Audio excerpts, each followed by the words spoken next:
please help me welcome Cyndy Douan and 7.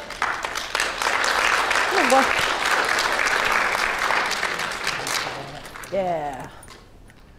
Hey, everybody. Hey, everybody that I know that I haven't seen in forever. Let me get my dog settled. Here, lie down right there, sugar. All right.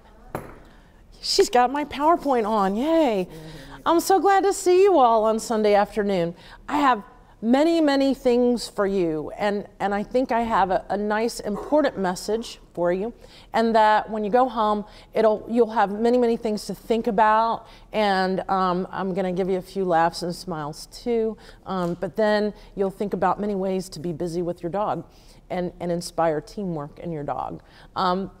So, without further ado, let's go on. When I talked to Linda about, you know, some of the needs that you all had for continuing education and working with your dogs, we were sort of storytelling back and forth. She goes, you know, it's a long time since you've been down here at Happy Tails, and you've been really busy doing all these things. Aren't you doing herding? And I'm like, yeah. And she says, well, what about your dog and the dock diving thing? You just won a world championship. And I said, well, yeah, and we're talking about that. And she said, you know, you really train your dogs to do a lot of things. That must be time consuming. And you know, she's kind of talking about it that way. And I said, you know, Linda, it's really fun. And the more I do it, the more fun I have. And the most interesting part of doing it is that it seems like with each of my dogs, that once we establish a teamwork over maybe basic training, we take that teamwork to each new sport that we do. So the dog understands how to learn from me. And so when we go to a new sport, the dog is sort of looking to me like, okay, break this down for me and help me understand how to do it. So we help each other together to learn the new thing. So it's really great because the dog's ready to succeed. He's just telling me, just show me how to do this, and then we'll have a lot of fun together. So in talking to you all about inspiring teamwork in your dogs, anytime I have someone calling me to talk about their dog and maybe some issues that they're having with their dog, or that they want to do more advanced training, a lot of times that involves having them sort of why don't you bring the dog in and let me take a look at where you are now.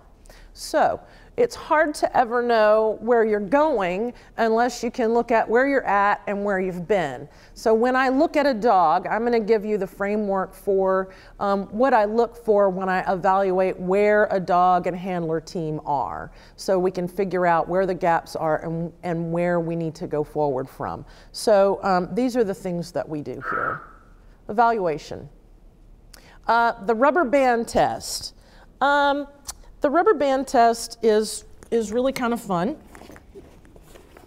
I'll encourage you to go home and do it with your dogs. What I do is the person brings me their dog, and their dog is, of course, they come in on a leash. And so what I do is I have them unclip their buckle collar and wrap the rubber band in it, just loop the rubber band in it, shut the buckle collar, and attach the leash to it. And then I tell them, take your dog for a walk without breaking the rubber band.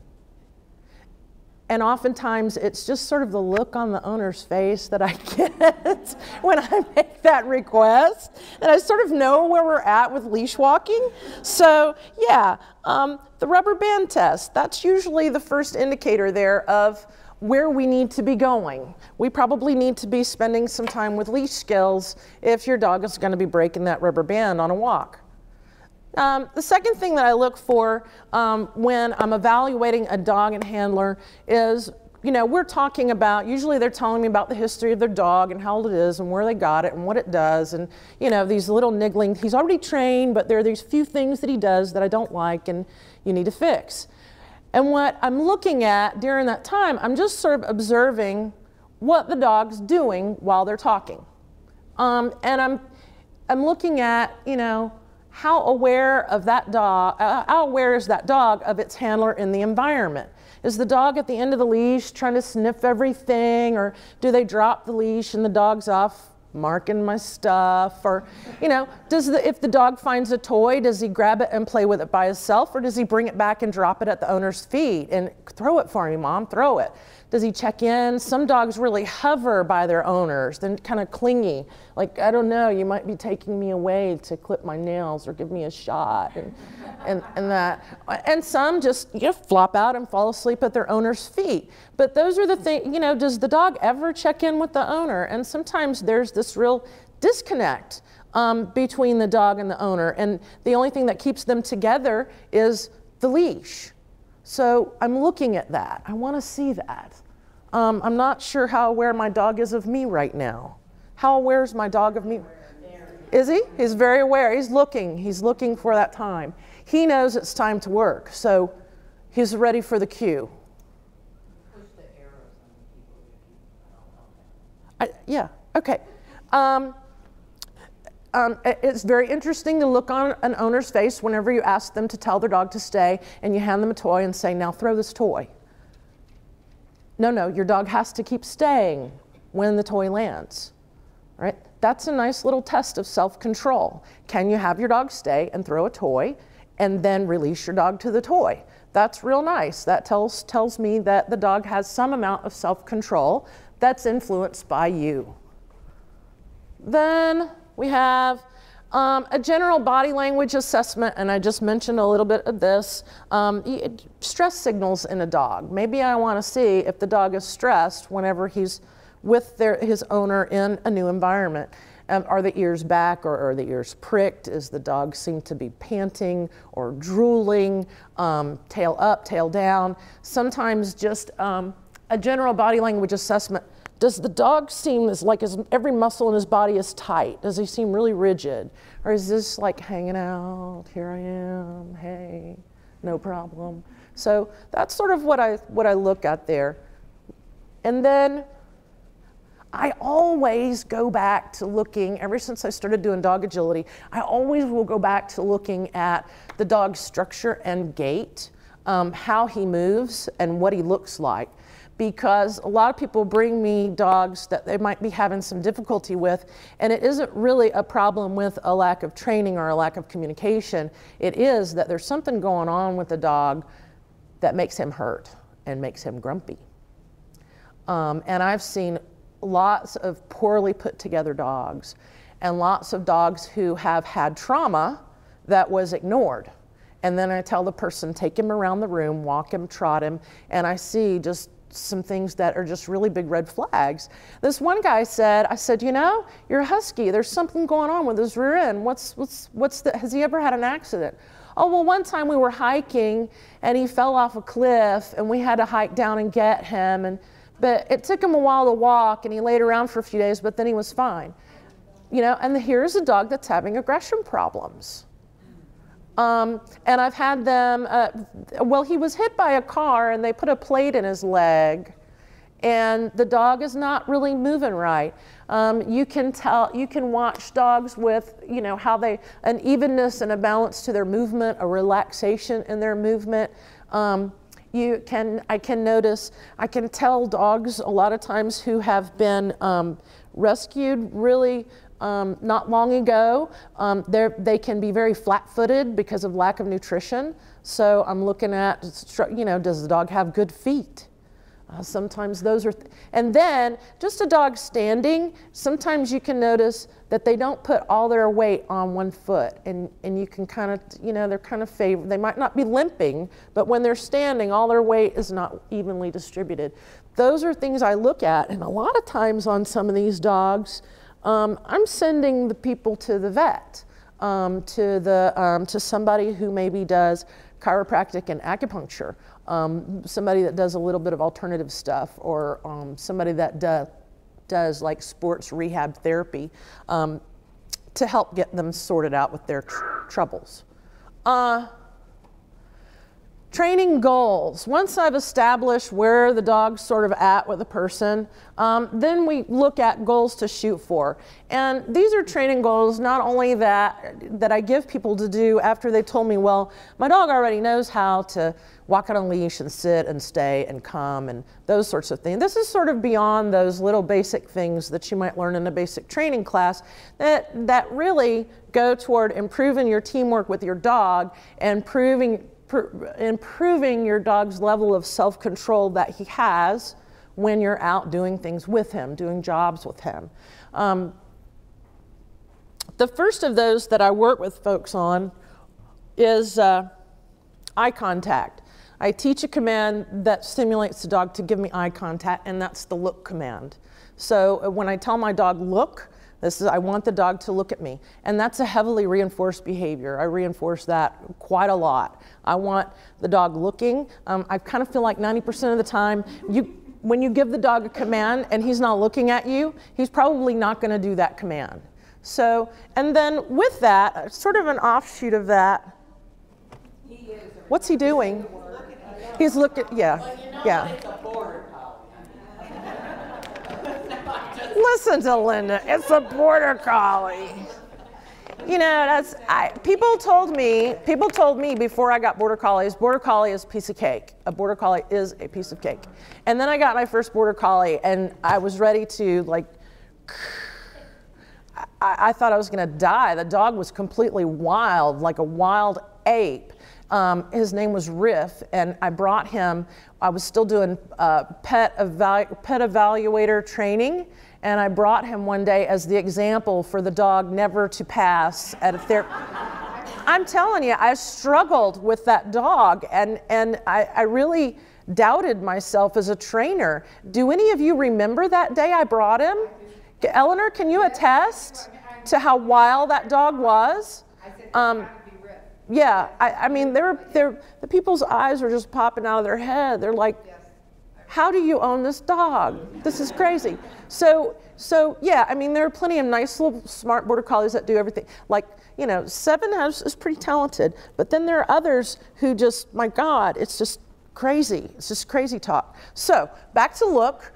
When I teach the dog look, Seven, it's a treat-oriented thing. So I teach the dog to look when he's in heel position. So I have my treat in my hand and I point it to my finger and I'm telling him look, all right? And so yes, good boy. So I give him a treat for the looking. Look. You're very good. I think you're very good. And so I want that to be sort of a sustained look. So once the dog will look at me, get in, look. Once he will get in and look while I'm looking at him, then I'm going to stand in front of the mirror and try to get him to look at me while I'm looking away. That sort of bumps it up a notch, doesn't it? You're a fine boy. Yes, you are. Oh, I can see you in that glass. Look. I can see you. You're doing very well. What a guy. You're amazing. Get in. You're cheating. Get in. Good. That's right. You're very good. All right. So this is look while I'm looking at the dog and when I'm not looking at the dog. All right. I have a little, I start it, I'll give you a little tip right here. I start it with the dog leashed because once I feel like the dog knows it pretty well, I will set the dog up. Sit, stay. I'll set the dog up so that I provide a distraction that might make him look away. Oh, that's very good. All right. When he looks away, did you see what I did? I'm not, you know, throwing him over my shoulder. I'm giving him one of these little nags with the leash, look, until he looks back at me. All right. That's correction for not looking. Good boy. Good look. When the dog is getting really good at that, then the first step toward this attention healing that I'm looking for is just that, the first step. You teach the dog to do one step while he's still looking at you. Look. Yes. Oh, that's very good. That is very, very hard for a dog to learn how to do. As soon as you start moving, they'll start looking ahead. Ready? Heel. Yes. All right. One step. It'll take you a long time to get one step, but once you get one step and start adding steps, it gets easier. Here, get in. Get in. That's very, get in. Yes, you're very good. Look. Heel. Good. All right, let's try again. Let's try again. Get in, get in. Look. All right, so that is what I call happy heads up healing. And I teach all of my agility dogs to do that. All right, you want to go a little farther? Come here. Come here. Get in, sit, look. Get in, look. You're very good. You're the most awesomest dog in the world. Yay, good boy. Right? So happy heads up heeling. It's different than regular, I mean, I teach my dogs to heel like, you know, the utility heel when I need to walk down the street and I don't want to pull my arm off. This is a little separated from that. The happy heads up heeling is, you know, just a little separated from that. And there are times when I'm in a big crowd and I really need the dog on me, that's what I do. If we're going to encounter something that's going to be frightening to him or that he's going to react poorly to, I put him on look and heads up heeling.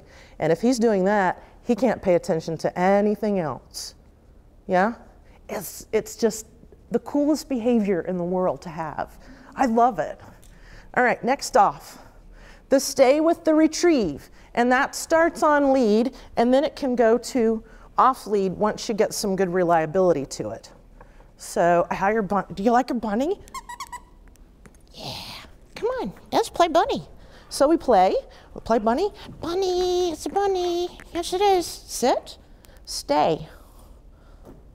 What I look for is eye contact before I release. Do you have any more cookies? Maybe have a cookie while I'm waiting. Okay, go get it. Get the toy. Get it. Did you forget about the toy? Yes, it's very good. Yeah.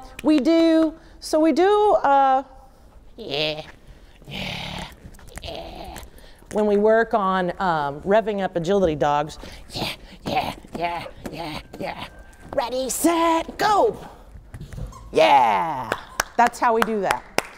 All right, so I can use it as a rev up, which usually when I'm using toys as a reward is to rev the dog up and get him really happy. Happy.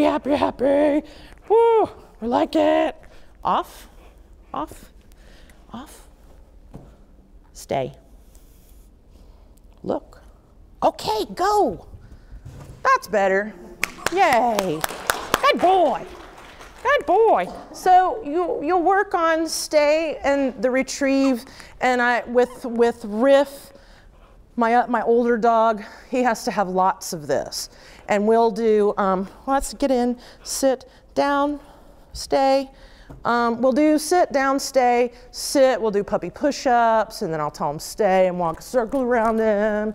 And then I'll go behind him, call him to me, and then I'll send him for the toy. Or I'll tell him stay, and I'll send him for the toy, and then I'll tell him to lie down before he's almost there, and then call him back, and then send him again. So all of these things, is the dog looking at the toy?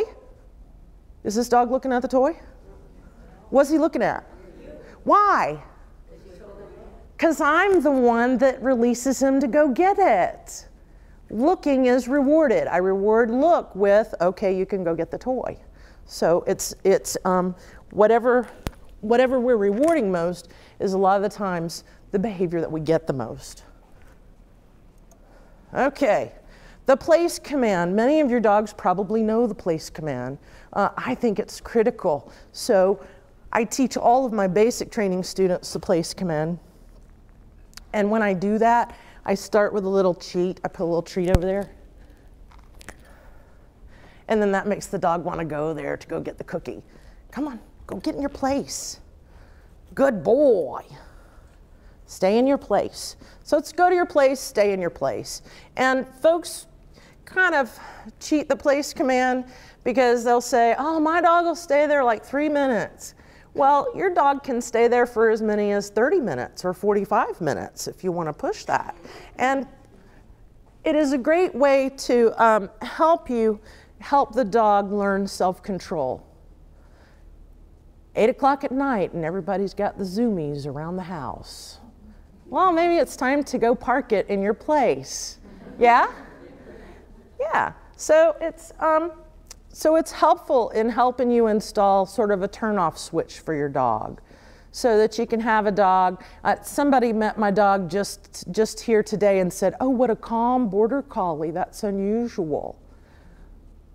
Well, this is not a calm border. Believe me, this is not a calm dog. This dog is quite not calm. But the nice thing about this dog is that he has a turn-off switch. When it's time to turn off, he turns off. When it's time to turn on, he turns on. By the way, this is 7, and he is 2.5. He's son of Riff. And he, 2.5. Let's see, last year, he was the Ultimate Air Dogs Master Division Champion of the South for 2012. His personal best now in dock diving is 25 feet 6 inches. He has 8 agility titles at the novice level. So now we're starting to work at the open level. And he is up to the level 3 herding certificate, which means that he's capable of working sheep in wide open spaces. And he actually won his first novice sheepdog trial, and I wasn't his handler. It was a fellow who just graduated high school and was working at the sheep farm. So quite a number of things he's already done to be only 2.5, and I consider him still a real work in progress. He's my demo dog for all of my agility classes, and when I'm having a flare-up, I have an immune disorder, and when I have a flare-up and I'm having kind of a hard time with it, he is also my service dog and helps me get through some days when I'd really rather not be doing anything, but I got to go out and do something. So it's very helpful. But still a work in progress. He's going to have an amazing future, I think. So there's your place command. Settling, my dog's settle command is that'll do, because of course they're border collies. Your dogs can be settle or calm down or that's enough, but to teach the dogs, you know, that's enough means that's enough. If they don't understand that's enough, then my answer to that is a downstay for about 15 minutes after you tell them that's enough. Let them know that what that means. And then they'll begin to go, oh, I probably shouldn't keep doing this because now I'm gonna have to lay down for a long time and I'm not gonna like that. Okay, leave it. In some organizations where you test your dog for this type of visiting work, the dog has to understand how to leave it. I don't think we've incorporated leave it into our testing yet. I think it's an important skill for your dogs to know. There are a number of ways to teach leave it. My way I like best. I stole it, of course. It's not my original idea. I stole it, but I stole it from a brilliant person, and it works marvelously. I'm going to give you a little taste of it. 7. Most of what we teach when we treat train is we teach the dog to follow the food. If you follow the food upward and sit, I'll give it to you. If you follow the food downward and lie down, I'll give it to you. What we're teaching the dog with the way I teach leave it is we're teaching them plan A for getting a treat. And that is, if I don't follow this food, I will get food. 2 handfuls of food, kneel in front of the dog. He's going to want to sniff the food, and as he's sniffing the food, I'm going to repeat leave it until I see that he's backing away from my hand, and usually that's for some unknown reason because he's not going to understand it at first. But the moment I get it back away from my hand, I'm going to mark it with the word good or yes, and I'm going to give him a treat out of the opposite hand. And what you'll see is after I do that a couple of times, the dog will then target the opposite hand for a while because the cookies are coming out of there. And then I'll ask him to leave that hand. And as we go along, as the dog starts picking up on the fact that backing away gets the cookie, I'll ask the dog to leave both hands alone. All right, for the 7. You're so good. I'm going to open my hands. He's really good. Leave it. Good. Leave it. Good. You're too stinking smart. Do you want those? Leave it. Good. Leave it. Good. Leave it. Good. Leave it. Leave it. Leave it. Leave it. Good. What I'm eventually looking for is for the dog to look at me going, well, gosh, I can't look at either one of them. What am I supposed to do? And then I'll reward him for looking at me when I ask him to leave it.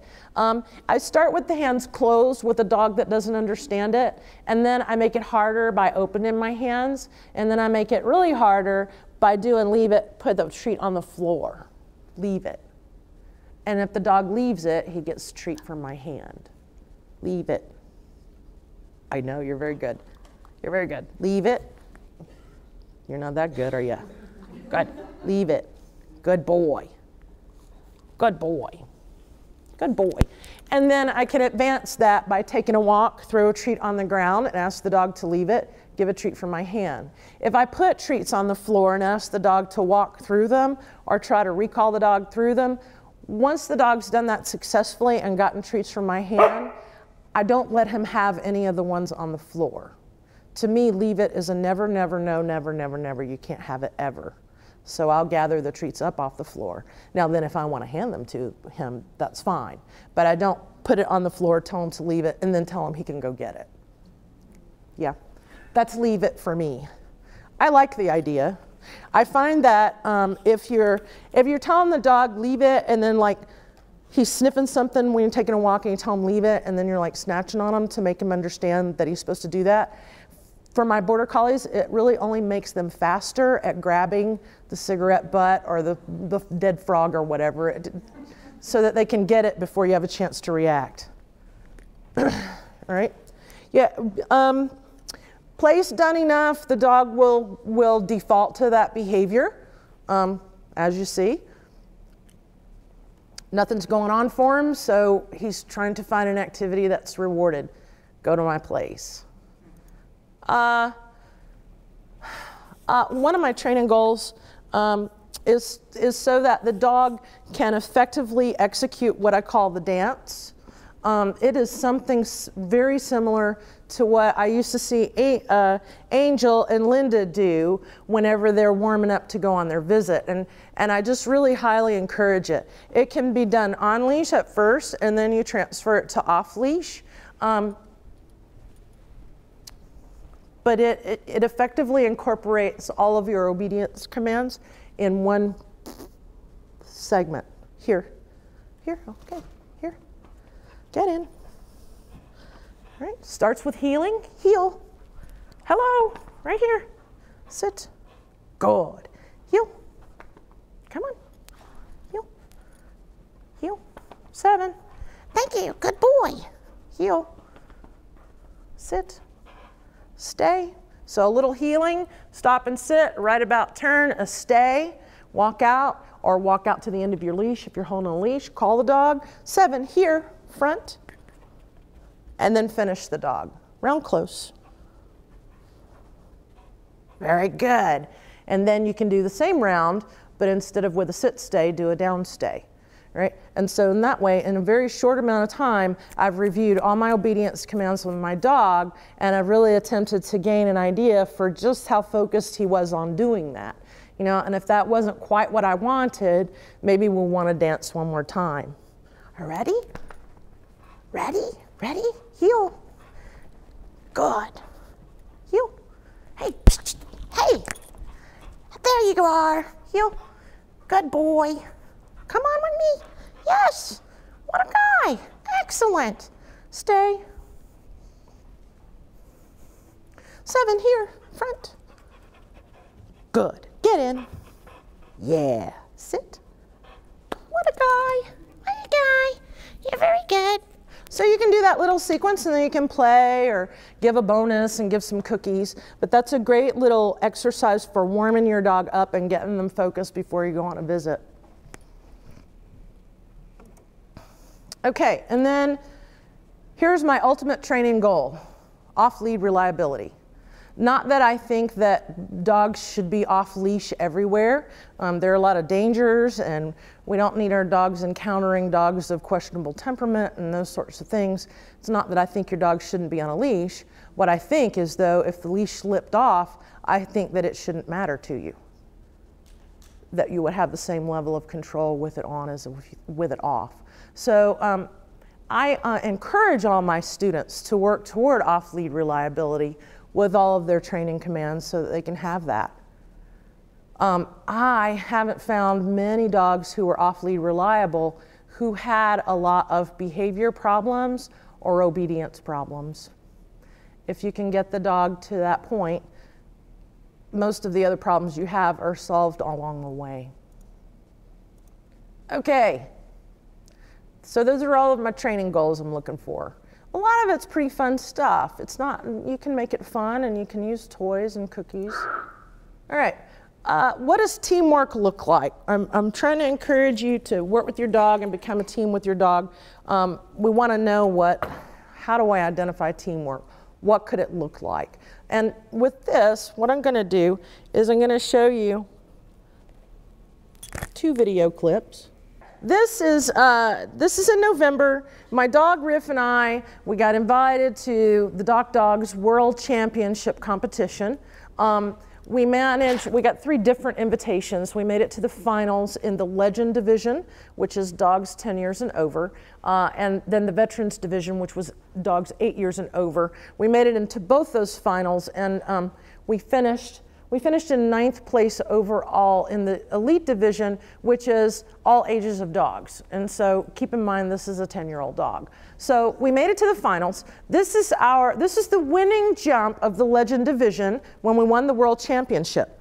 And what I want you to notice here is signs you see that indicate teamwork.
Okay, so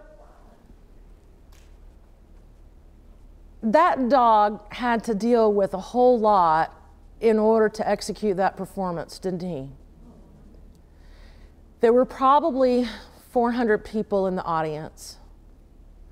The announcer was constant, it was that loud, it was louder than that. The announcer was constantly in that droning, hyping the audience up. When the dogs would jump in the pool, then the spotlight would come down and a spotlight would be shown on them after they had jumped in the pool and while they're swimming to the dock. There were at least 3 different groups with cowbells and screaming, just people screaming to the top of their lungs.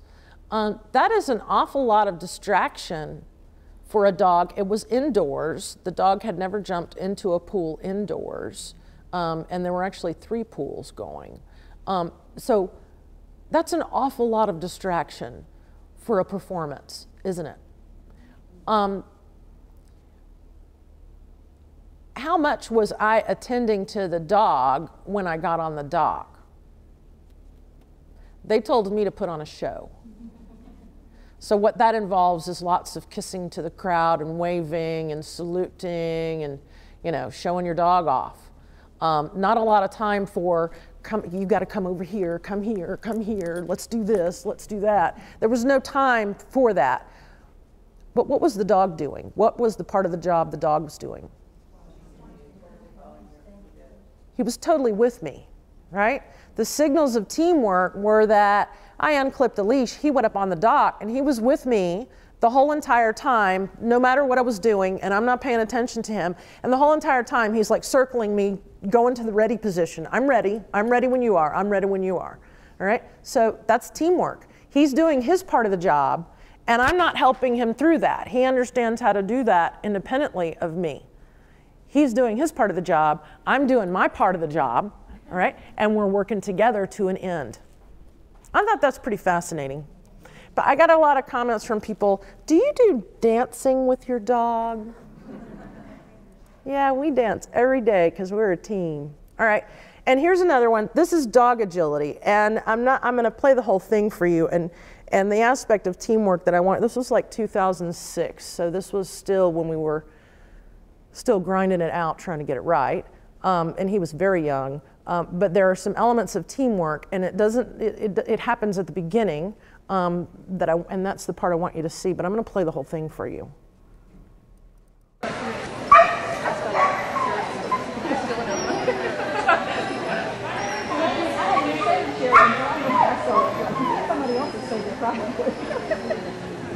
Thank you.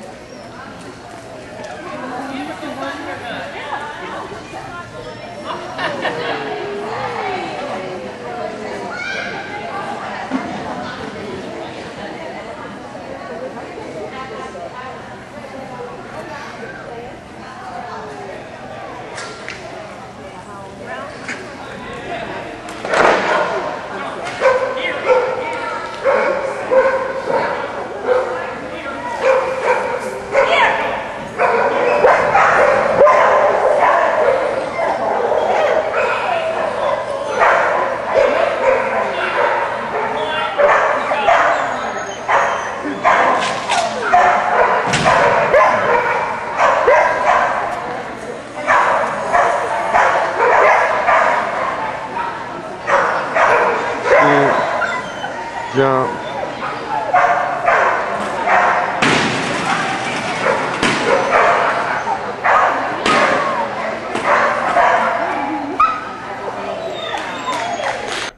Yay. All right. So what I want you to notice, there was some problem with the score sheets or something, and when they told us it was time to get on the line, it wasn't really time to get on the line, and we had to wait. All right, and so I get down, what I do, when it's time to get on the line, you got to get down there, and the dog runs naked. He doesn't even have a collar on. Of course, there can't be any leash. So I get down there, and I throw the leash off to the leash runner, and about the time I did that, they're like, wait a second. Well, you got to figure out something to do while you wait those seconds until they're ready to go that doesn't involve going. So this is what we do. Round he goes, we go forward, we go backward. We go forward.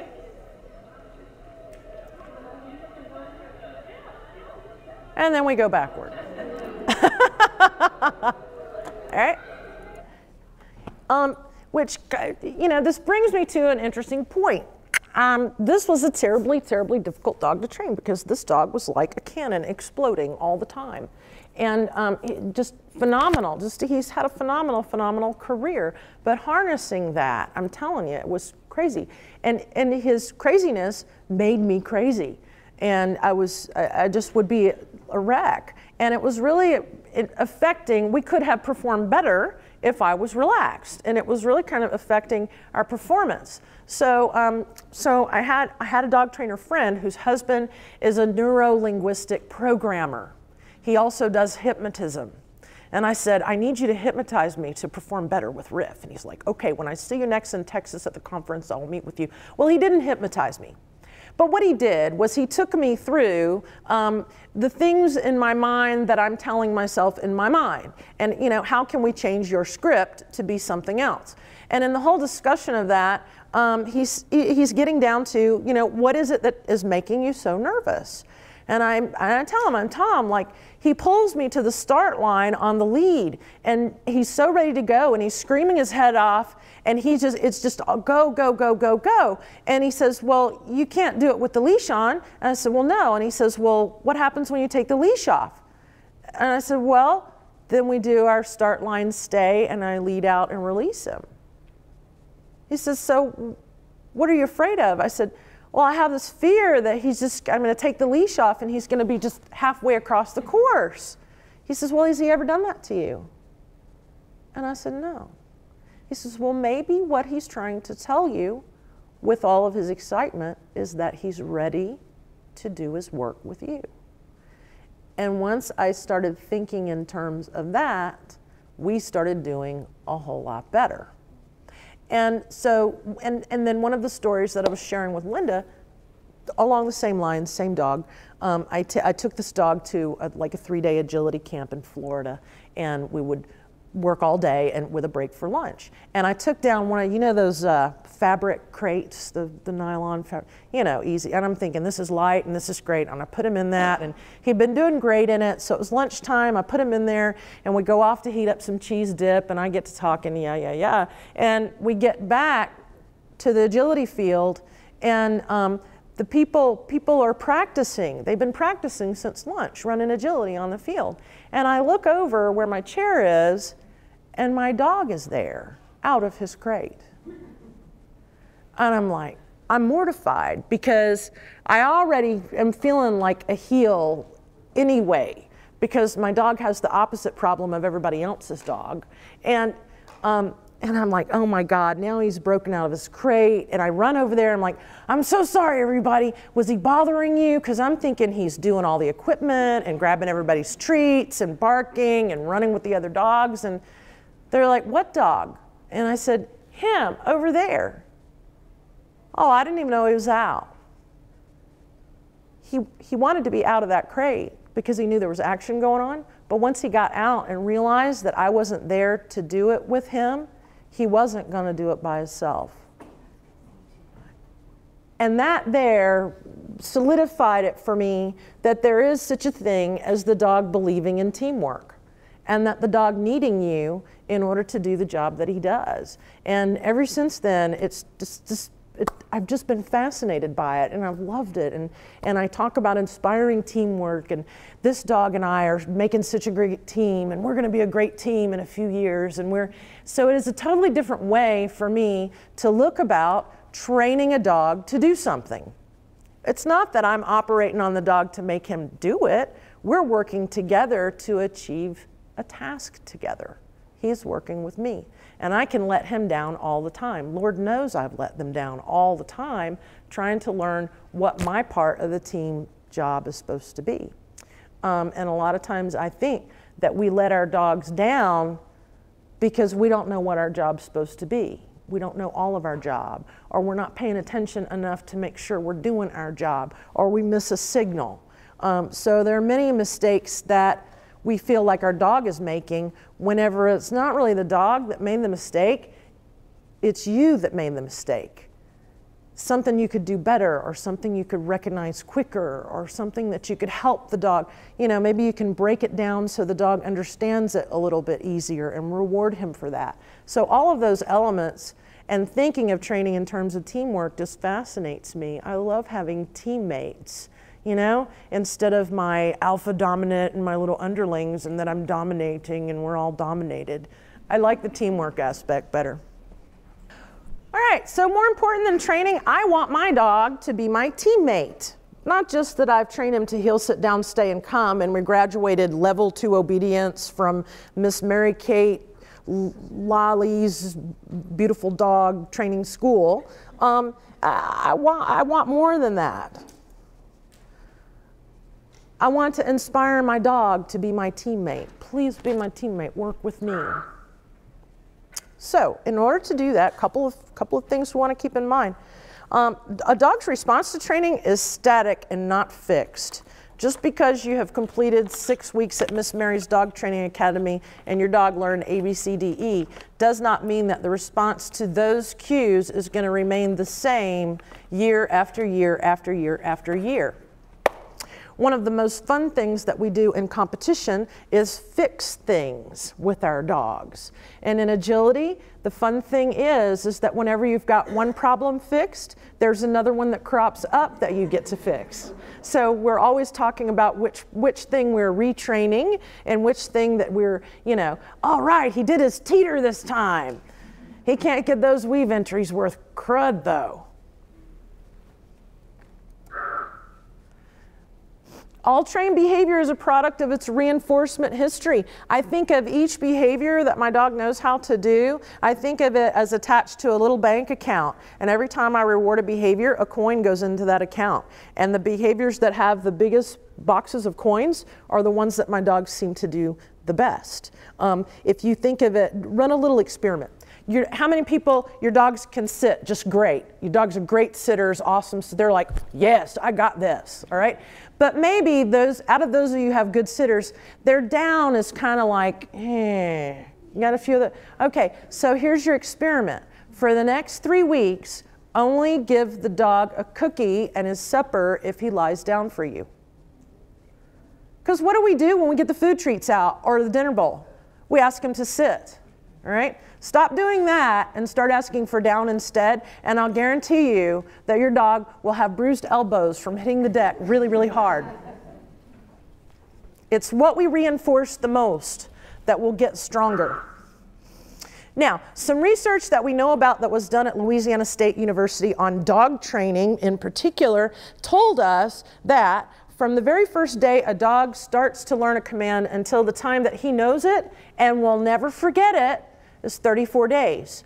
So when I teach my training class, I tell people it's very, very important that for every command you teach your dog that you practice every single day. Because for every day your dog is not learning that command, he's not only not learning it, he's forgetting it. All right? Do that every day, 34 days. And what we're talking about here is the difference between short-term memory and long-term memory. And in that particular study, what they did was they taught a group of dogs a command and did it every day, a lesson for 34 days, and then they never gave that command again for a whole entire year. And a year later, they went back, and guess what? They gave the command, boom, the dog remembered it. Isn't that amazing? It is amazing. So, how many behaviors have you worked on with your dog for 34 days in a row without stopping? We don't think about it like that. Dogs just pick things up so quickly. We're thinking, oh man, he knows that. That's great. When you went to college, how many nights did you stay up cramming for exams? How much of that stuff do you remember now? 0. All right? We struggle over the difference between short-term memory and long-term memory. So the things that are weak in your dog, and you're like, I know he knows how to do this. I get that in Rome, Georgia a lot. I know he knows how to do this. He just won't do it. All right? It may not be that. It may not be that at all. It may be that you just hadn't spent quite enough time on your repetitions for that. All right. We often cause gaps in our dog's training when we assume the dog knows it when he really doesn't know it. Dogs can give us just moments of brilliance, and you're like, oh, you can do that. You can sit and stay while I go sit down on the couch and watch my soap opera for half an hour. Let's see if you can do this. Let's see if you can sit and stay while I go upstairs. Take the laundry out of the washer, put it in the dryer, put a new load in the washer, take what's in the dryer and bring it downstairs from the basket. Where's your dog going to be? Probably not where you left him. And probably not understanding what was the whole point of that exercise because you hadn't worked in a logical progression from the level that he was at to the level that you wanted him to be. That makes sense? So we create gaps that way. Building and inspiring teamwork through training is a process. Some of the best times you have with your dog, I think, are usually between the time that it's 5 years old and on, or 8 years old and on, before they get sick and start just kind of not remembering things. But it's that midlife that it seems like you and the dog are clicking, the dog reads your mind, the dog knows the schedule, the dog knows what you're going to do before you do it, and life is really great. That takes time. So while 7 is doing some great things, he's only 2.5 years old. So I consider him still a baby dog, and we have lots and lots of way to go. While Riff, we're just so together. We're just right here, and he knows everything about the day and what we're going to do and where we're going to go. He knows what night obedience class is. He's my demo dog for obedience only because he knows each week of training and what the demos are that he has to do for each week of training. So he knows when to be on the table and when to come down for the particular demo, and he knows which mistake to make. So I can go, oh, see, when that dog happens to do that, he knows those things. It's great. So think in terms of, we get dogs, puppies, and we take them to puppy kindergarten, and then they're 6 months old, 8 months old, and we take them through basic training, and then we're like, okay, I'm going to get him to pass this Happy Tails test at 1 year old, and then we're going to be a Happy Tails pet therapy team, and he's going to be 1 year old. Well, my gosh, he hasn't even got started learning how to be a team with you. Not really started. We could there are probably some visits we could do with him if I certified him, but honest to God, there are probably a number of visits that he couldn't handle right now. He comes from the country. He lives on 12 acres and he has sheep and he doesn't come to town much. So he's great, but there's plenty of things that I don't think he could handle right now. Training to me is a means to an end and not the end in itself. Just because I graduate from a class of training doesn't mean to me that, okay, I'm done with this and I can take a breather now. It just means that we're next step along in a process and time that I spend with my dogs. I want teamwork with them. And the best feeling in the world is when we have those Zen moments. When we say in agility, it's when the stars align and the moon is in the right hemisphere and, you know, everything just clicks together and your dog is running. Can you imagine a dog that runs obstacles at 7 yards per second? The Riff can run obstacles at 7 yards per second. So Zen is when I release him from the start line and we run all those obstacles in the correct sequence and we finish the course in less than 20 seconds and we've done it all right. That's like the best feeling in the world. That's just, I love it and I live for it. It never happen a lot. We had a lot of almost, but when you get it, you're like, man, that's awesome.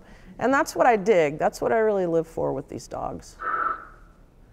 When the dog and I become a team, the dog looks to me to make his social decisions for him.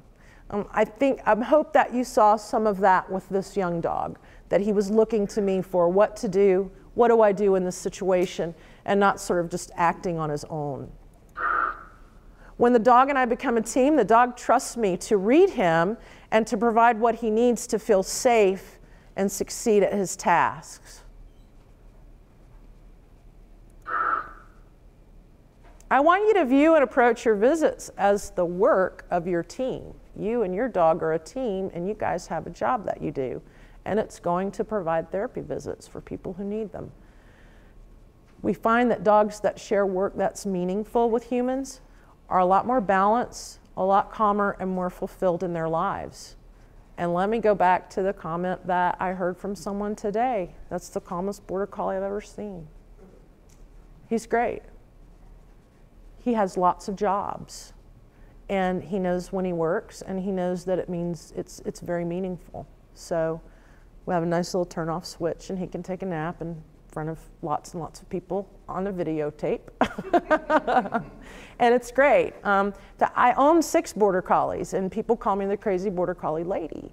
But when you have 6 that you can flip off, and then they just hang out like couch potatoes all day until it's time to go do something, and then they do really amazing things, it's not hard. It's not hard, but they each have meaningful work and meaningful jobs to do. Some tips for teamwork. Tip number 1 for you guys, overtrain for the job. Just because it doesn't require as much to the degree of control or self-control that the dog needs, I would overtrain to that. While a dog's ability to discriminate makes him a quick learner, dogs have difficulty generalizing their learning to new environments. That's tough. Just because they know it really well at home means that they stand a chance of really embarrassing you when you take them somewhere that they've never been before. Just because he does it at home doesn't mean he can do it at the same level when he's away from home. Take all of your training on the road and teach beyond the level of response that you actually expect in a performance setting. I take my dogs on road trips. When we do field trips for training, we go 4 different places in an hour and we just spend 10 or 15 minutes at each spot. Because when is your dog the most excited? When he first gets to where you're going and you park the car. He's like, where are we? All right, we're here somewhere. I gotta pee on everything. Let me bark at this person, right? And you sort of like, okay, we're training here, and you get him calmed down. It's like, okay, I'm calm now. Get in the car and go somewhere else. Oh, we're somewhere else. Are there squirrels here? Do we get to play? Are there other dogs? right? And you calm him down, and then he's like, okay, I'm good. Put him in the car again, do it again. And that will, over time, create this calm, okay, what are we gonna do here? Maybe I need to listen to you. Learn efficient and effective ways to use rewards. You know, we could argue until the cows come home about the best philosophy of training and how to train your dog and dog training methods and argue back and forth this and that. And I'm not really interested in doing that. What I will say that for me is that I use a great degree of food treats in my training. And I'm not militant about, okay, tomorrow I'm throwing the treats away and you will never have a treat again your whole entire life. I'm not that way. The dogs are getting treats throughout the course of their training careers. They're getting them in intelligent ways, though. Intelligent ways that don't make them sort of look at you and go, do you have something for me, Kathy? Because if you don't, I'm out of here. Right? So I'm going to give you a few tips on that. And I can expand on this at some other time if we set something else up. The teaching goal for me dictates the choice of a food or toy reward. When I work with toys and tugging and fetch and I'm using toy as reward, I do that to stimulate activity and an animated performance and get the dog excited. So if I want the dog to be excited and fast and speedy, then toy is what I'm going to use for a reward. I use treats for placement and position. And I use treats in a way that makes the dog think about how to earn them. So if you're looking for the dog to be in a calmer environment where you need him to listen and do those things, then maybe you don't need to be doing quite as much toy reward training as you do incorporating some food reward training in the work that you do on a daily basis with your dog. Okay. Establish clear and effective condition reinforcers. Time and time again, I see people ask their dog to do something. They have the cookies and they ask their dog to do something. Sit, hand the cookie. Sit, hand the cookie. Sit, hand the cookie. With nothing that really kind of goes in between it. A condition reinforcer is a really nice thing because if you pair the condition reinforcer, if you pair something else with the presentation of the cookie, then you don't always have to have the cookie. The cookie doesn't always have to be available. So I use all sorts of kind of conditioned reinforcers, but mostly I use marker words. Like when the dog does exactly what I want him to, I'll say yes or good at that moment. There are folks who use clicker training and the sound of the click is the conditioned reinforcer. I take it beyond that because I don't always have that in my pocket, so it's always my voice that I have in my pocket. So other conditioned reinforcers, I celebrate with my dogs, so there are lots of words that they understand as condition reinforcers. Woohoo! Yeah! Excellent! Way to go! Amazing! What a muffin! Yeah? So talk to your dog before you feed it. And the other thing that I stress in class, we take it through a process. The dog does something right, you mark it with good or good boy, and then you pet him before you give him the cookie. And if you think of chaining that, praise, pet, cookie, praise, pet, cookie, praise, pet, cookie, if done enough, when you leave the cookie part off, the petting should be to the dog just as good as getting a cookie. Yeah? But we kind of lose all of those things. We get the treats out and just start throwing the treats around and giving them to the dog without a lot of thought of how we're using them. But condition reinforcers, pairing something with the treat so that you can use that whenever you're not going to give the dog a treat is great. Get the reward off your body. It's a lot of fun, and it teaches the dog that just because he doesn't smell it in your hand or smell it in your pocket doesn't mean that he's not going to get something, all right? So one of the things that I will do is before I bring the dog into the room I'm going to train him, I'll take and see, he already knows. He's like, I already know. So I'll take and distribute some cookies around the room, all right? And I'll do this before the dog comes in the room, so that he has no idea what I just did, all right? And so I got my cookies distributed. I bring the dog in the room. Come here, buddy. Here, get in. Yes, you're very good. Down. Down. See, you think I have a cookie, but I don't in my hand. So he's thinking, oh, and now he's thinking she doesn't probably have any cookies now because they weren't in her hand. But guess what? What a good dog. Look what I found. It's right there. Yeah. Here, round close. Sit. Good. So he's thinking I have them. All right. You can sniff the hand. Look. Heel. Heel. Sit. Stay. Stay. Where's my other one? There it is. Look what I found. Good boy. Very good. So they appear like magic. So I can, come here, heel. Hey, hey. Here, here. Come here, close. Sit. Oh, look at that. I found it right there. Right? So your treats can be out and about in the environment. You can hide them. You can hide the toy. Oh, look at that. I found a toy.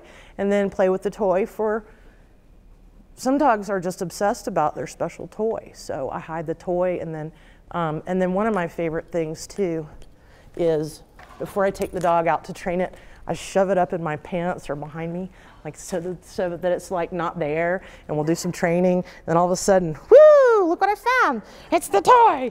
It's the toy. We really like the toy. Get the toy. Yay. So you surprise the dog when you do that. Reward variably versus continuously.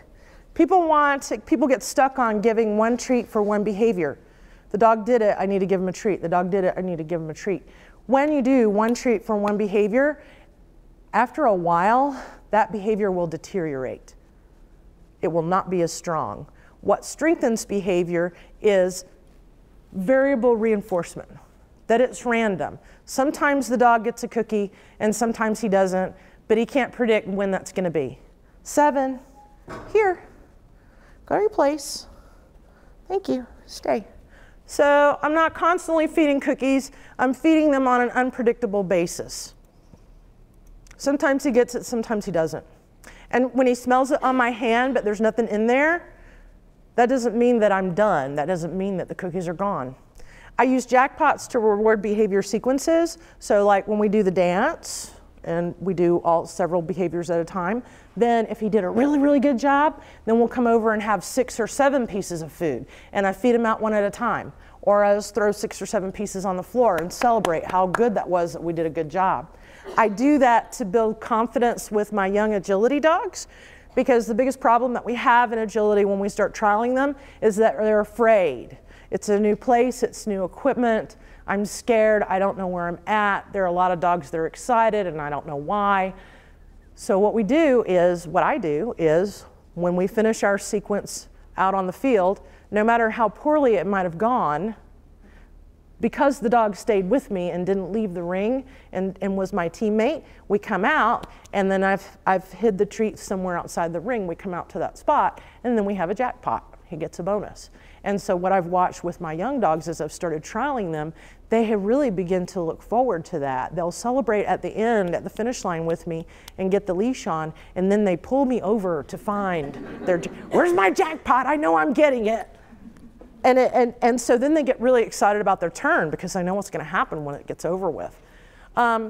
Use your toys and treats as rewards and not bribes. What this means is, look, I got your toy, don't you want to do something? Instead of, all right, let me get you out of your crate, we're going to go work. The dog does it great. Look what I found, here it is. That's a reward, all right? Instead of, look, I have a milk bone, don't you want to come over here? That's a bribe, all right? But hey, come over here, sit down, what a good boy. Oh, look what I found over here, a milk bone for you. Good job. That's a reward. The positive things the dog likes that he doesn't know are coming until he does the behavior, that makes it a reward. But if you're, dangling out some cheese for him and he knows you've got it, you're kind of really just kind of bribing him to do it. And so it creates a dog who just sort of waits around for signs of food before they think they're going to do anything for you. Convince your dog that rewards are always available to him. The one thing that bugs me the most is whenever my pet people, they're training along with their treats and then they'll go, all gone, mommy doesn't have any more. Why would I ever want to tell my dog I'm not fun anymore? Why? Mommy doesn't have any more. Okay, bye, see ya. You're not fun anymore. Okay, the next tip. Create ready cues to let your dog know it's time to go to work. We do this to, in performance sports, we do this to click on drive in a dog. To get him excited for his performance, so he'll give us a good jump or a nice run that's really, really fast. And so, and so we do it that way. But I have done it for, you know, working type situations where it's time to go and do a therapy visit. So, are you ready? It's time to go to work. Are you ready for your visit?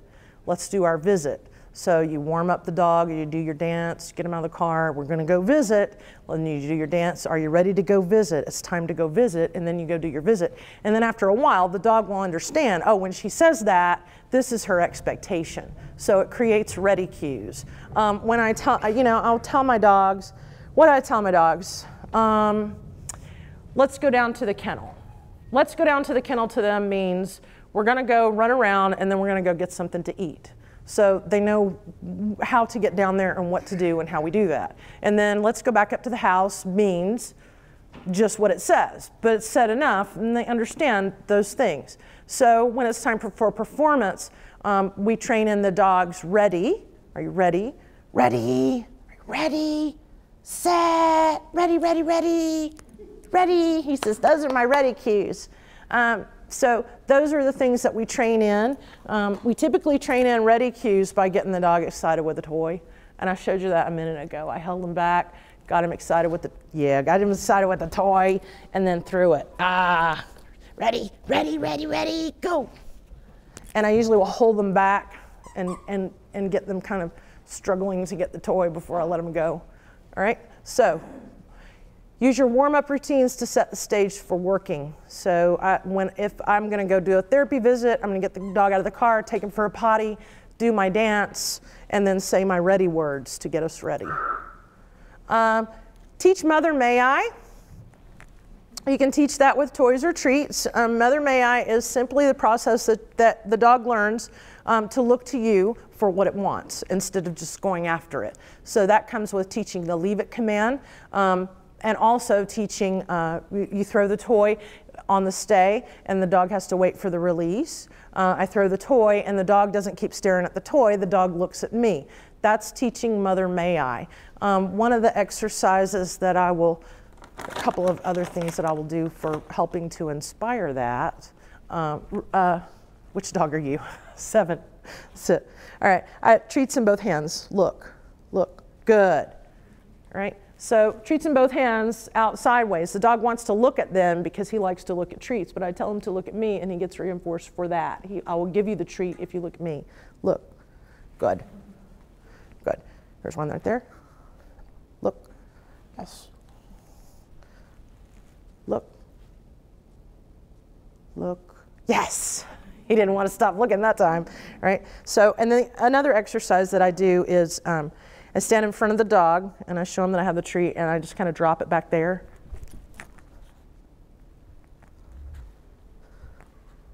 Good. I drop it and I body block him from getting it. And then when he looks at me, he gets a reward. That's Mother, what do you want? Can I have that cookie? You're not letting me over there. Do you not want me to have it? Good boy. So the dog is learning to rely on me to make those decisions. Isn't that cool? I think that's pretty cool, and it's fun. And I like anything that's fun, especially if it has dogs to do with it. Okay, so tip number 5, learn to anticipate problems and take action that demonstrates to your dog that you're his best advocate in any situation. He's your teammate, don't let him down. Understand his triggers. My dogs, for God's sakes, my dogs are not perfect. They have flaws and they have weaknesses and they have fears and there are things that I have to control about their behavior. But I know what those things are and I work to try to head those problems off before they start, prevent them. And we're constantly working on what our weaknesses are using trained behaviors to replace behaviors that I'm not real happy about. Understand your dog's fears. It's important for a dog to know that you know when he's scared and that you're not going to make him any more scared than he already is. I think that's critical to building real trust and teamwork with your dog, that your dog knows you'll recognize that in him and take efforts to help him not be scared anymore. prevent problems before they happen. And that is my presentation to you folks. And I thoroughly enjoyed doing it.